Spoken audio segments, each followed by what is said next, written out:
We said that the Bible is a library of books. 66 books in the Bible, 39 of those are Old Testament and 27 of those are New Testament. We are now focusing on the books of the Old Testament. We've looked at the divisions, and I'm not going to go through all these again. Okay, if you were not there when we did it the last time, please go back.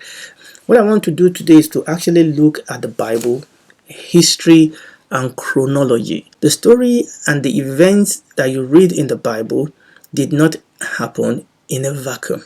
The Bible history is happening, against the background of world secular history. When you're reading about Abraham, you are looking at Mesopotamia. Underneath there, when you are reading the book, the story of Joseph, you are reading the story of Egypt. Now, oftentimes, the Bible will give us as much information as we need to know as it impacts on the story that we are reading concerning world history. But oftentimes, we don't have too many or too much by way of information of secular world history that is happening, that is undergirding the story that you are reading in the Bible. But you and I need to understand that it is very, very important. I cannot stress this enough. These people were living life. They were being impacted by the things that were happening around them, just like we are all being impacted by the things that are happening around us, the pandemic, the elections, the things that our leaders do, their corruption, or good leaders impact us, bad leaders impact us, bad legislation and things like that impacts the church, impacts our family and things, just the same way. So when you read the story of Abraham and you read the story of Elijah, and don't think that they are living somewhere in a monastery. These people were living in the marketplace just like we do, and it is important for us to understand this. Okay, and there are pointers in the Bible, to some of the world events, some of the worldly events, secular events that were impacting upon the story of the scripture. I mean, obviously we know the story of the Lord Jesus Christ. There was a crossroad of the leaders, the Handran, the leaders of the Jews, and then we have the Romans. Okay, and this is very, very important that we understand that there is an interplay, as it were, and a whole lot of what we read in the scripture won't make too much sense to us until we understand that. Also, one of the things which we are not going to talk about today also is that we need to understand that there is also an interplay of the culture of the children of Israel and the culture of the people among which they were scattered when they went into exile, or the people that were ruling over them. There's an interplay of all these things going on, wars and culture and events that are going on that are impacting on the story of the Bible that we are reading. And this is very, very important for us to understand. And this is what I'm saying. This is why I'm bringing this teaching back. So we are going to look at some culture. We are not going to look at everything. We are going to look at some culture. We are not going to look at some practices that actually impact upon the story that we read in the scripture. And also we are going to look at secular history that also impact upon the story that we read in the Bible. And you will see that these are very, very important knowledge that we need to have that will help us to understand our Bible. And as we read the scripture, you will see how important some of these things are. So what we want to do then is to look at the Bible, history, and chronology. The reason I've put this on the system is so that you and I can actually see how what we have studied is necessary to our understanding of the scripture. Now, what you can see here, you can see Genesis 1, Exodus 2, Numbers 4.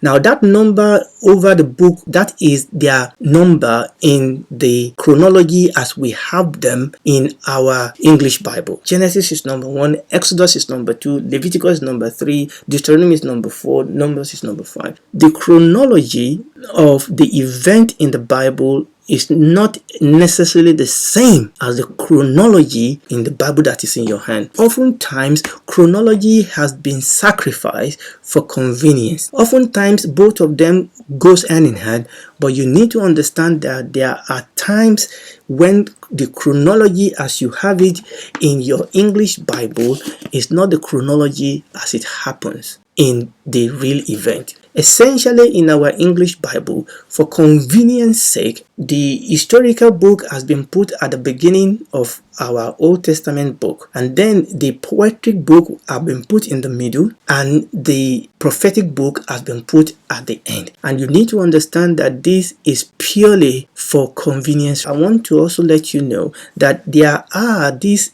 11 or so books in the Bible that actually give us about 95% of the narrative story of the Old Testament, and those are the ones that actually forms the foundation upon which we can build the other books. So there are these 11 books: Genesis, Exodus, Numbers 3, Joshua 4, Judges 5, 1 Samuel 6, 2 Samuel 7, 1 King 8, 2 King 9, Ezra 10, Nehemiah 11. If you want to read the story of the Old Testament without breaking it, the progress of the story without breaking it, those are the 11 books you need to read. There are narratives in other books of the Bible. For example, First Chronicle and Second Chronicle, they are stories, but the reason why we don't include them essentially is because those books are actually rerun. Now, the book of First Chronicle and Second Chronicle is actually a record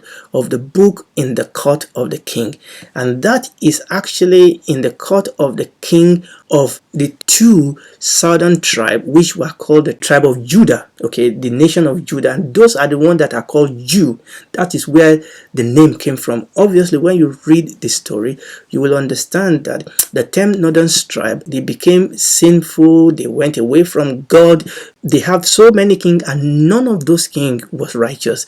They moved the people away from God, and they were dispersed. The Assyrian came, and we're going to talk about the Assyrian in future teaching by God's grace. The Assyrian came and took them away, and that was the end of that 10 northern tribe.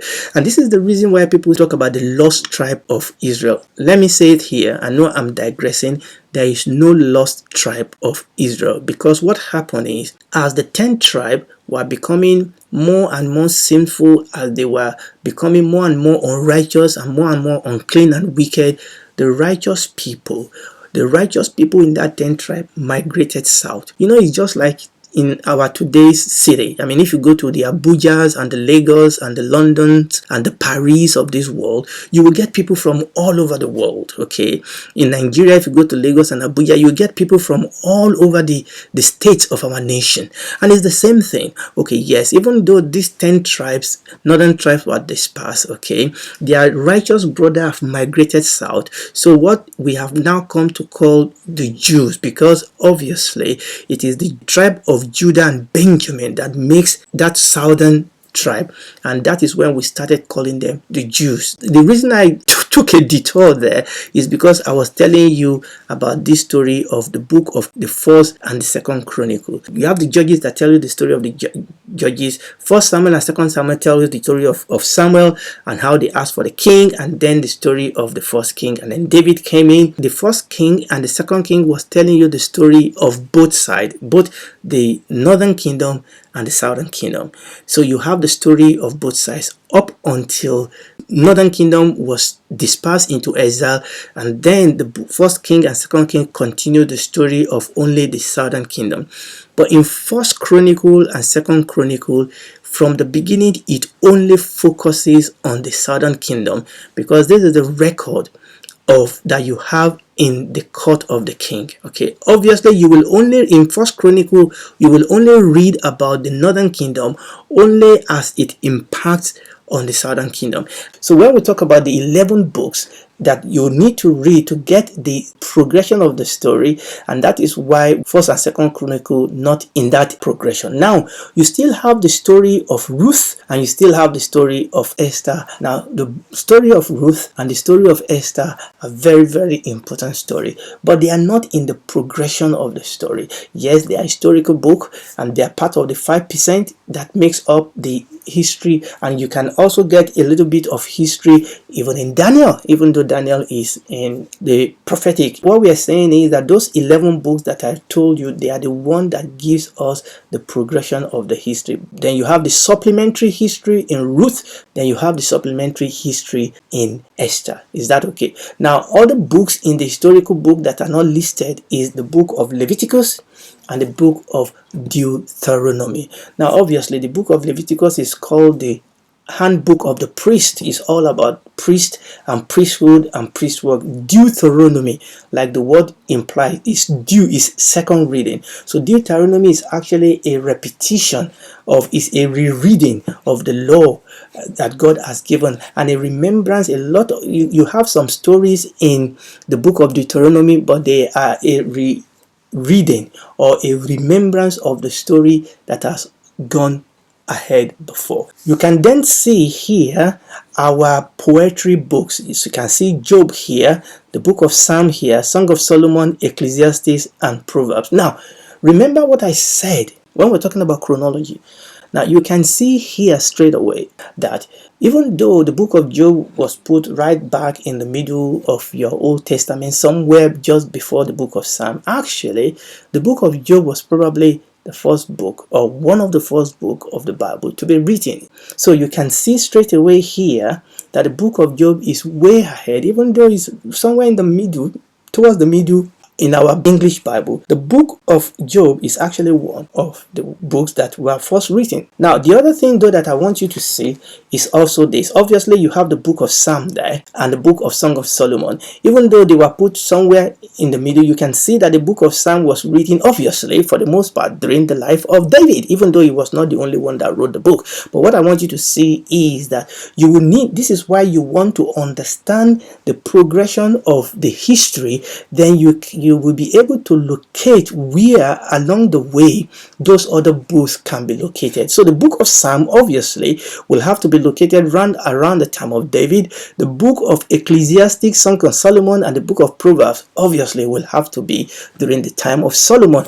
But more importantly are what I have down here, which are the prophetic books. Now, this is very, very important, that even though we have lumped the prophetic books at the end of the Old Testament books in the chronology that we have in our English Bible, you need to understand that this prophet, they actually prophesy at various stages during the kingship of various kings in Israel.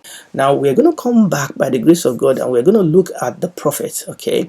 And one of the things you will see when you read the prophet is that they will tell you oftentimes when they prophesy, okay, the king that was reigning. When you read the prophet, you want to know at what point they prophesied. Was it before the kingdom was broken into two, or was it after the kingdom was broken into two? Number one. Number two, were they prophesying to the northern kingdom or were they prophesying to the southern kingdom? Now, depending on who they were prophesying to, then you want to ask yourself, were they prophesying before these people went into exile? Or were they prophesying while these people were in exile? Or were they prophesying after these people were in exile? Okay, and that will show you that it is impossible for us to then just lump them. Okay, fine, we've lumped them in our English Bible for convenience sake.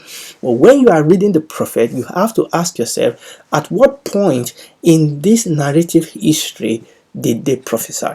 Okay, at what point did they prophesy? Because it is very, very important for you to know what point they prophesy, because if we don't know at what point they prophesy, then it would not make too much sense what they are trying to say. Who are they prophesying to? Were they prophesying to the United Kingdom? Were they prophesying after the kingdom has been divided? If that is so, were they prophesying to the Northern Kingdom? Were they prophesying to the Southern Kingdom? Were they prophesying before those group went into exile? Were they prophesying when those people were in exile? Or were they prophesying after those people came out of exile?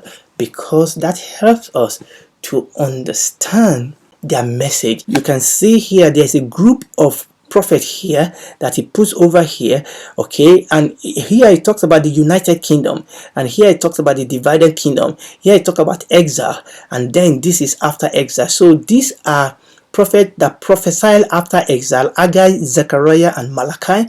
Okay, These are prophets that prophesy in exile, talking about Ezekiel and Daniel. So you can see, and like I said, by the grace of God, I'm going to leave that on the screen so that we can have a look at it. So by the grace of God, we are going to come back by the grace of God and have a look once again at these prophetics. I mean, we're not doing an exhaustive study about the prophetic. No, that's not what we are doing. We're just looking at where each one of them are in approximation, so that it will help us to be able to put their writing in context, and that will help us to be able to understand what we are reading. So I will go over that again. So over here we have a list of the narrative books that help us to understand the flow of the story, and over here we have other books in the narrative group or historical group that are supplement to that story. And over here we have, in green here, we have the poetry, and it gives us round about the time that these books have been written. And down here we have the prophetic, and then it shows us where each one of them was written, before exile, during exile, or after exile. And one of the things that you will see here is telling you the story. I mean, this is the storyline. So we have Abraham, Moses, Joshua there. This is the story of Gideon, Samson, Ruth, and Samuel, Saul and David over there. Then Solomon's story here, Ezekiel and Josiah, and the story going up until the time that we come to the story of Nehemiah. Understand that when you finish reading the book of Nehemiah, essentially that is where the history, the story, the Old Testament story actually end. I'm talking about story now. That is where those stories actually end, at the end of the book of Nehemiah. Now I'm going to stop here very, very quickly, but let me just put on this for you, and we're going to come back by the grace of God. And this is one of the things that I was talking about at the beginning, and this is where we are going to pick up by the grace of God. The fact that, listen, here we have the story of the children of Israel, as we have said, but listen, this history, this story is happening against the background of world power and empires and secular history, and it is important for us to understand those history. It throws light into our Bible study. The Holy Spirit can then use those revelation and help us to understand what we are reading. Like Philip asked that eunuch, understandest thou what thou readest? These are some of the tools, these are some of the things that will help us to understand the Bible as we read it. Yes, these are intellectual facts that I'm giving you. They may not sound like, spiritual, but these are important. These are important facts that will help us to be able to understand and get the best out of our Bible study. And if you are listening to me tonight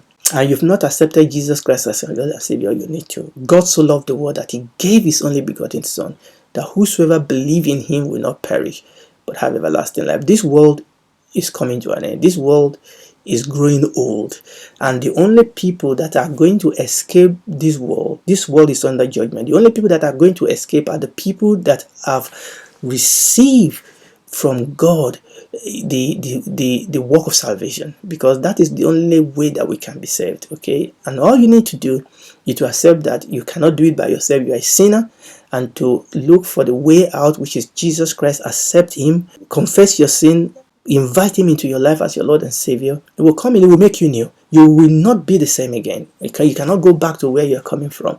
It will put a mark on you, a mark that you belong to him. Hallelujah.